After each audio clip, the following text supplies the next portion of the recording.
and heard. Amen.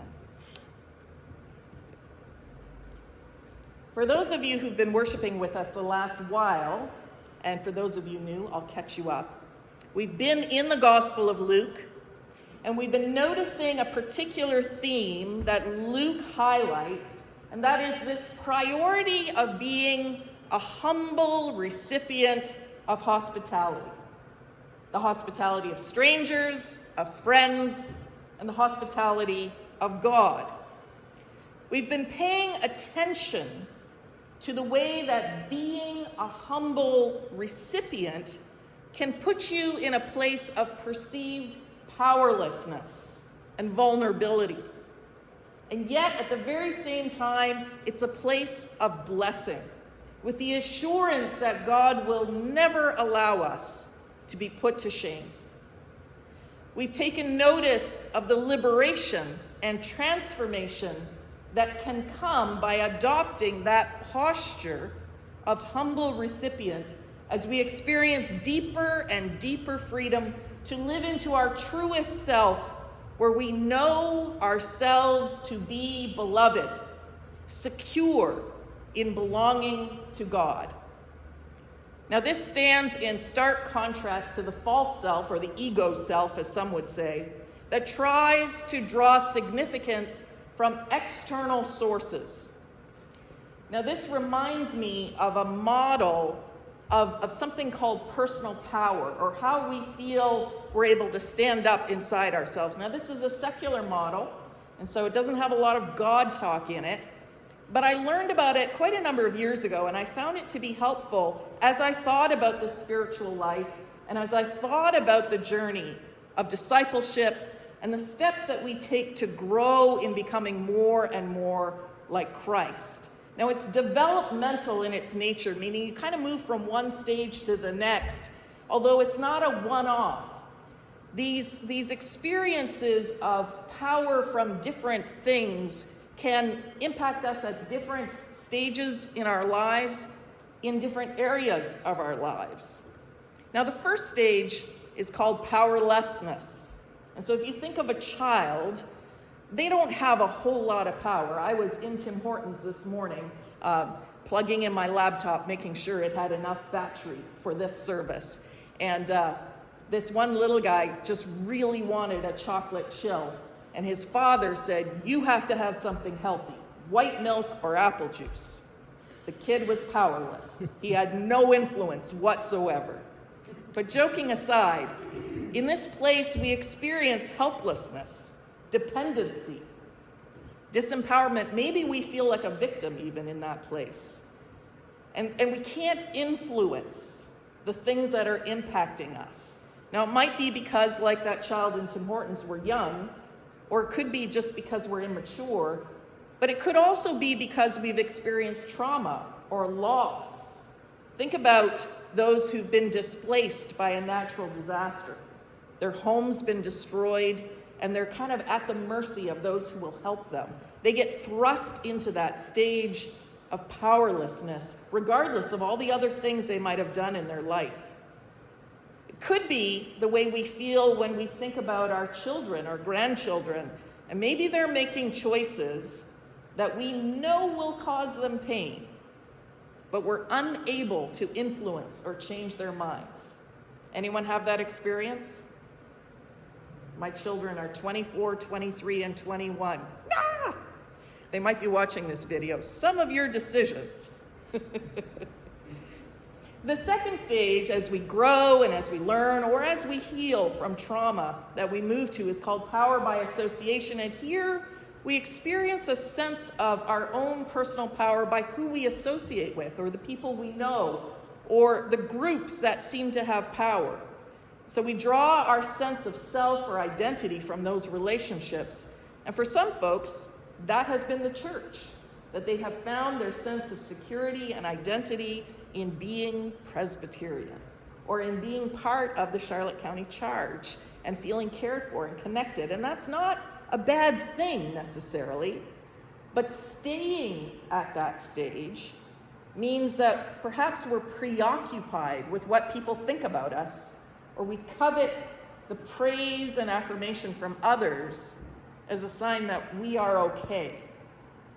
Social media, for example, exacerbates that instantaneous feedback on whether people like what we've posted. Now, I'm sure none of you are social media addicts in the room, not looking at anyone in particular. But psychologist Dr. Steve Rose says this: likes on social media are addictive because they affect your brain as if you were taking a good stiff drink. Likes symbolize a gain in reputation, causing you to constantly compare yourself to your peers. And so people post things that become very artificial. They aren't actually about their life, they're about the life they think people will approve of or affirm so that they feel okay about themselves. And that stage can keep us in a place of dependence that limits our capacity to find our deepest identity in knowing that we are God's beloved, no matter what anyone thinks of us, or what we posted, or what we have done, or whether we've done enough. Now, stage 3 gives us a little bit more independence from finding all of our identity in our relationships, but it's known as the power of achievement.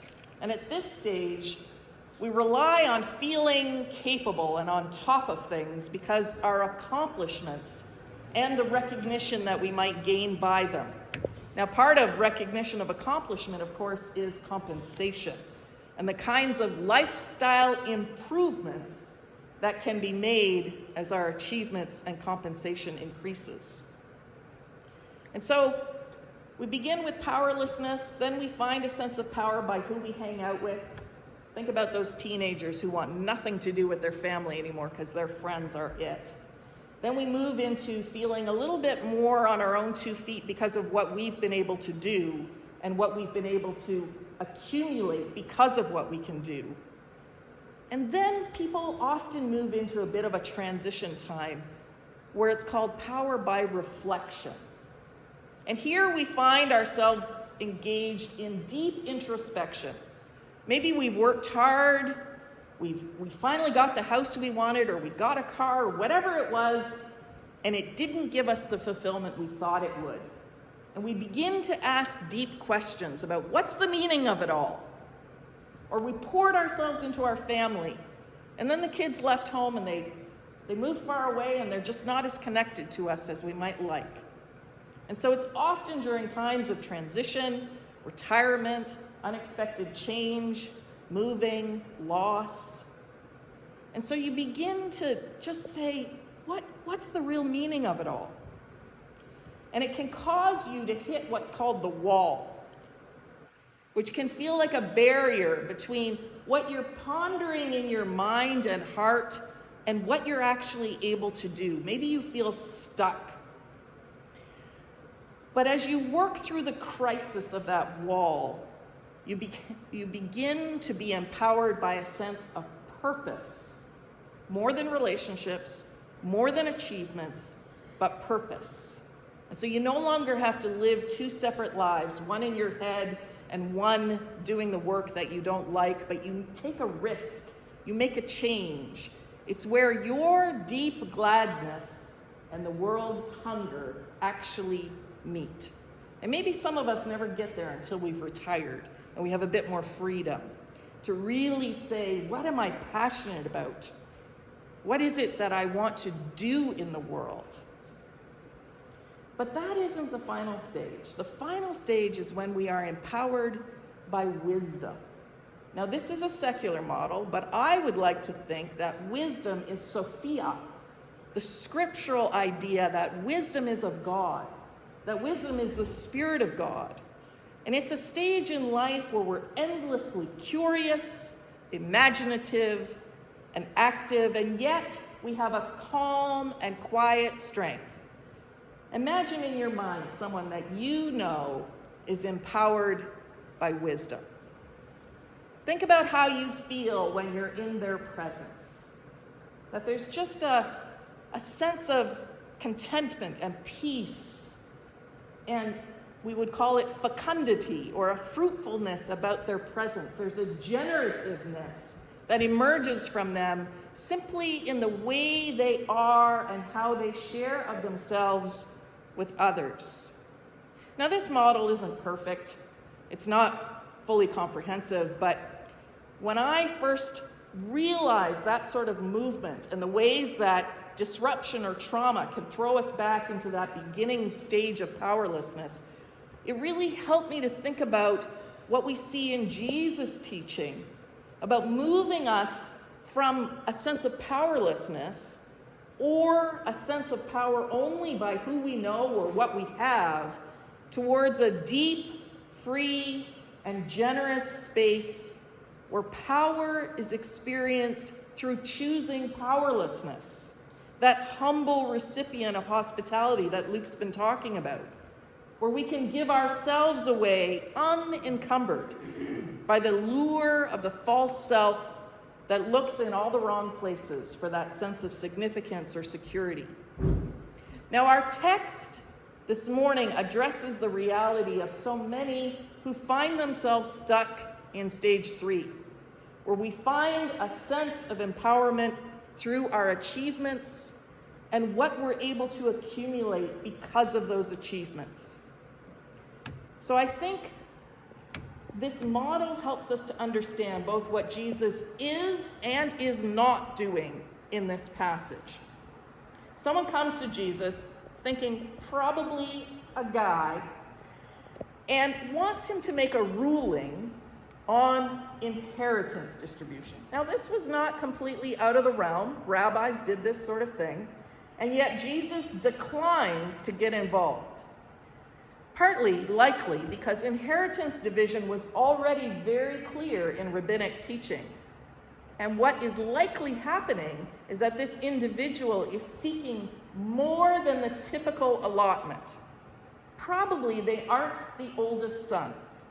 Now, in rabbinic teaching, based on the Torah, the eldest firstborn son got an extra portion, protect the family name kind of deal. And so this individual is probably wanting to get a little bit of that extra portion, make it more equal.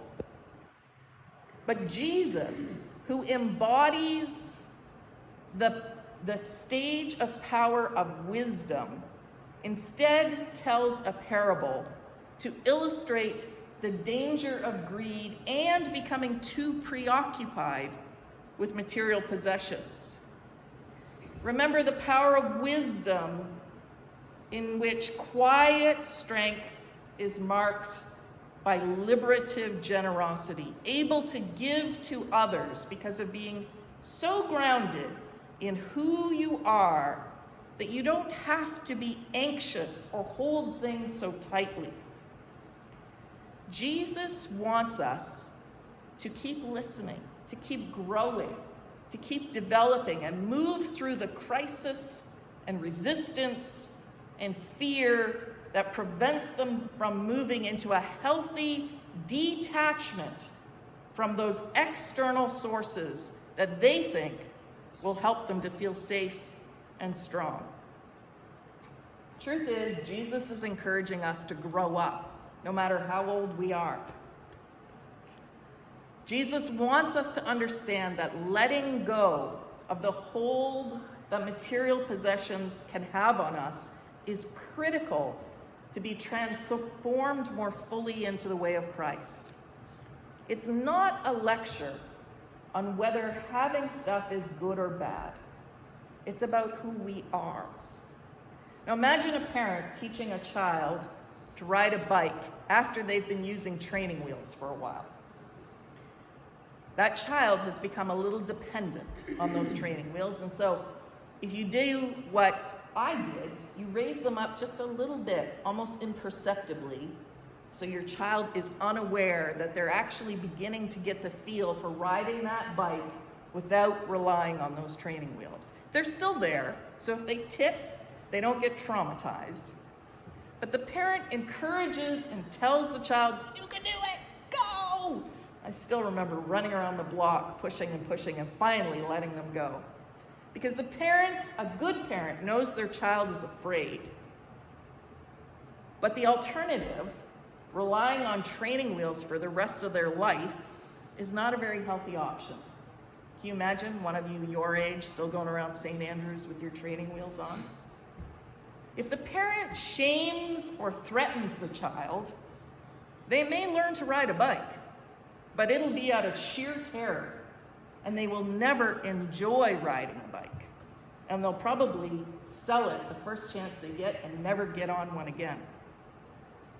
In the same way, this passage is not about a disapproving, shaming God, berating us for our dependence on people or achievements or material possessions. No, Jesus is teaching us through love and encouragement that holding on to a sense of personal power or personal significance through what we have for the rest of our life is simply not a very healthy option. You don't want to be 70 riding a bike with training wheels. Now, the greed of our society is staggering. The hoarding of wealth, unprecedented. Some time ago, the UN's World Food Program Director, David Beasley, he was on Twitter, and he explained that a donation of just 2% of Elon Musk's wealth would save 42 million lives. He's not mad about the sermon. He has to go pick up his daughter, despite John telling me he was leaving because he didn't like the sermon. So again, 2% of Elon Musk's personal wealth would save 42 million lives of people living in significant and severe poverty.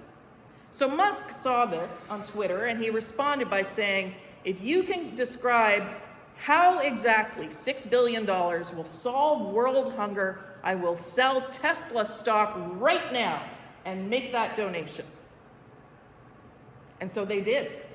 A detailed budget of how $6 billion would save 42 million lives and significantly eradicate world hunger. Only Elon Musk didn't make the donation. He flew himself to space, spending billions instead. If a monkey hoarded bananas more than it could eat itself, while most of the other monkeys starved, scientists would study that monkey to try to figure out what the heck was wrong with it. When humans do it, we put them on the cover of Forbes magazine. Our reaction to such selfish hoarding and misuse of wealth might understandably be derision. But God's heart for Elon Musk and for us, regardless how much we have or don't have, is the same. A loving parent desiring that we would grow beyond the need to find identity, significance, and security in what we accumulate. God always leads with love. The scriptures say that it is God's kindness that leads us to repentance. God does not shame us or coerce us. God invites us to imagine being unfettered by the things that are keeping us from being wholly, free, and fully alive. And so that's why Jesus follows that parable with his teaching on worry. Beneath all the pride and bluster that keeps us focused on feeling a sense of power through our possessions, God knows there is a little child who is very afraid. Now, perhaps that little child experienced deprivation. Perhaps they never really felt like anyone had their back, that it was always just up to them to take care of themselves. Perhaps that little inner child has suffered deeply. Or perhaps that inner child simply has a brain that is constantly assessing risk and evaluating the worst-case scenario. There are usually deep-seated reasons for the anxiety we experience. And Jesus says, consider the ravens. They neither sow nor reap. They have neither storehouse nor barn, and yet God feeds them. of how much more value are you than the birds. In the face of our anxieties, God affirms our deep worth. The God of the universe cares for us. We can learn by practicing letting go. We can learn to reflect more deeply, asking bigger questions about what actually propels us through life so that we live with purpose and learn to be people of deep and generous wisdom. I want to close this morning by quickly reflecting on the Pope's visit this past week. Now, a delegation, including some friends of mine, of Indigenous elders and survivors went to Rome in March, and that put into place plans for the Pope to come to Canada. Now, there have been a lot of mixed reactions about the Pope's apology, and I'm not going to get into that this morning. But in light of our text, I wanted to draw our attention to the reality of the financial cost of this visit. Years ago, it was decided that $30 million in settlements were owed to survivors of residential schools, specifically by the Roman Catholic Church. To date, only $4 million of that $30 million has been raised for that purpose. And yet the cost of the Pope's visit this past week will have been $35 million to the Canadian government. The province of Alberta spent another $20 million on infrastructure related to the visit. And the Canadian Council of Catholic Bishops raised another millions and millions of dollars for the programming of the visit. Not only that, but sources say that at the end of 2019, so probably comparable today, the Catholic Church had $490 million in cash and $1.2 billion in investments in Canada alone. Now, please don't misunderstand me. This isn't about criticizing the Roman Catholic Church specifically. This is about the way the church as an institution stays stuck holding on to achievements and possessions in an effort to protect itself and maintain its standing and significance. It's stuck in stage 3. If the church hopes to grow, if the church hopes to be whole, if the church is really going to live in the freedom of Christ, then the church must move towards the way of wisdom, where we are unfettered by hoarding and released to be the generous servant, humble recipient of hospitality that Jesus calls us to be. Pray with me.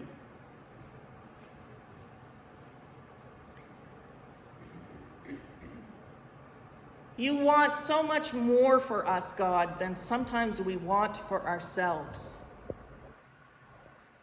And so in your grace, we ask that you would enlarge our imaginations to see ourselves free and confident and secure, unfettered by worry or anxiety or calculating in the collection of our possessions. Give us that healthy detachment that releases us to give ourselves away. Because we know that we know that we know that we are beloved and we belong to you. Fully secure, fully safe, fully significant. We recognize this morning, Lord, that this is more than just our personal lives, that this passage speaks to systems, to powers and principalities, and that the church is one of those. That in the maintenance of institutions, we get stuck. We don't live into the fullest freedom that you would have for the church, your body, here on earth. Collected and gathered to participate with you in making things right. And so for those of us who have a voice, give us insight, innovation, creativity, and courage to speak up, to participate, whether it be in a conversation with a neighbor or whether that be writing denominational offices or writing an op-ed in the newspaper. God, give us boldness to speak truth to power, that the way of Jesus gives away, not holds on. Never let us feel useless or helpless, stuck in that stage of powerlessness. But let us know that led by your Spirit, empowered by wisdom, we can make a difference. Each one of us and us collectively. And so for that purpose, we continue to seek your guidance and trust your direction and give you thanks. Amen.